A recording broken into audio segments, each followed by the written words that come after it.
Hey everyone, this is Dan. In this video, we're going to paint a watercolor pattern painting, and it's going to be a little bit larger, I think, than the last one we did. The paper here is 10 by 14.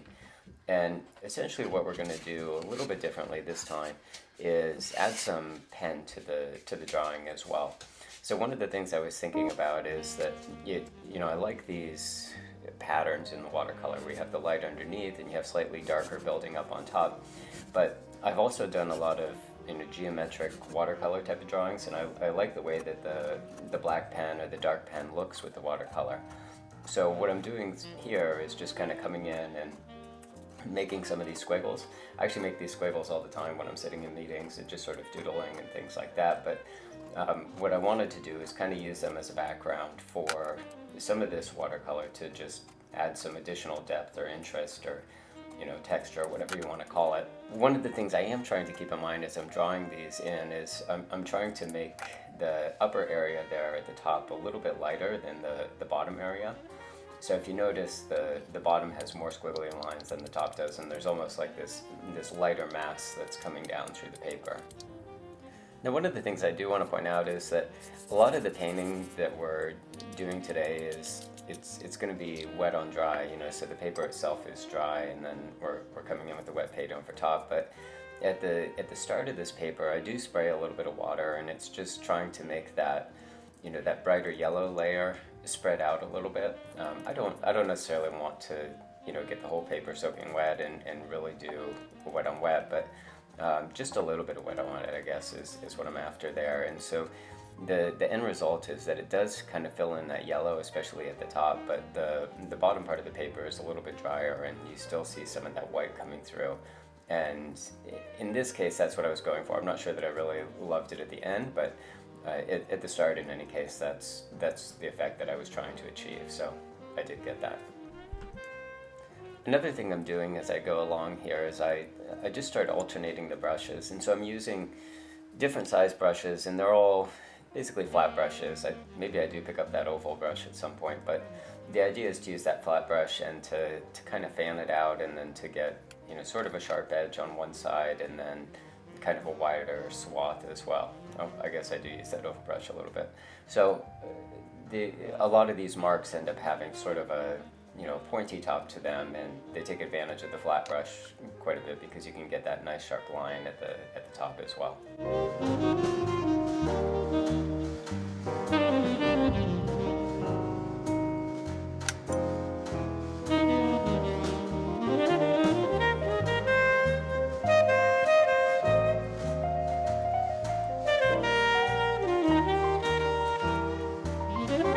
As I'm going along here and I'm coming in with the red, there are a couple of things to notice. The first is that really I'm trying to keep the red to a minimum. I do want a little bit of it in there, but I don't want it to overpower the yellow. Really, that yellow color is intended to be more of the warm color in this painting, but I am coming in with a little bit of red just to create some interest.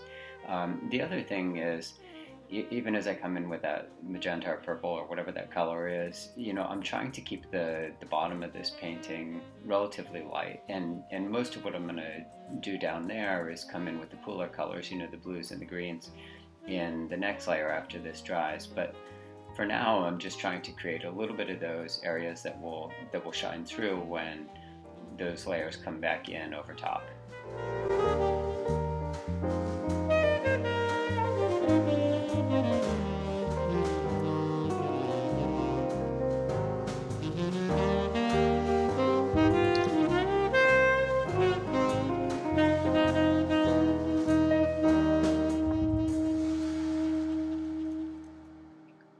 After finishing up the warmer colors underneath, the painting had some time to dry. I'm sure that it dried overnight in this case.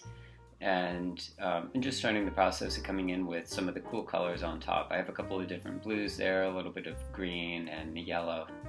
And as I'm going along here, one of the things I'm trying to do is I want the blue to be a little bit more at the top of the page or at the top of the painting. And then down towards the bottom, I want to have more of the green.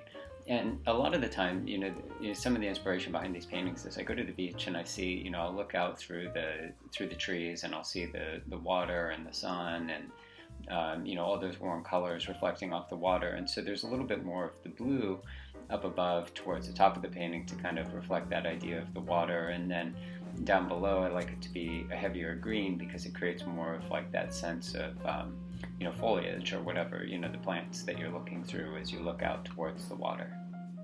And one of the things that happened as I was going along here and doing the blues and the greens and things is that I started to see that the blue transitioning away from the green might be kind of interesting. So in other words, I started putting the blue on the right side of the page, and as I was doing that, I thought, it might be interesting, instead of having this thing go vertically where the blue is transitioning into the green, maybe I'll go from left to right. And so there was kind of a shift as I was going along here where I started focusing on keeping the blue more on the right hand side of the page and then bringing in the green on the left.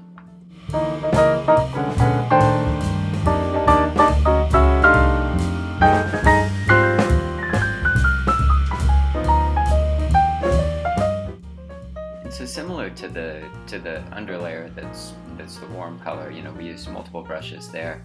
The top layer is the same thing. I'm switching back and forth from the wider flat brush to a narrower flat brush. I think the one that I'm using here is about a 1/2 inch. And it just creates different size, strokes and lines and dots and whatever it is that you're making on the page. And so it adds a little bit of interest and variety beyond just the colors and the drawn lines. And one of the things that happens with these paintings is when you start them out, everything is going along really smoothly and it's super flowy, super easily.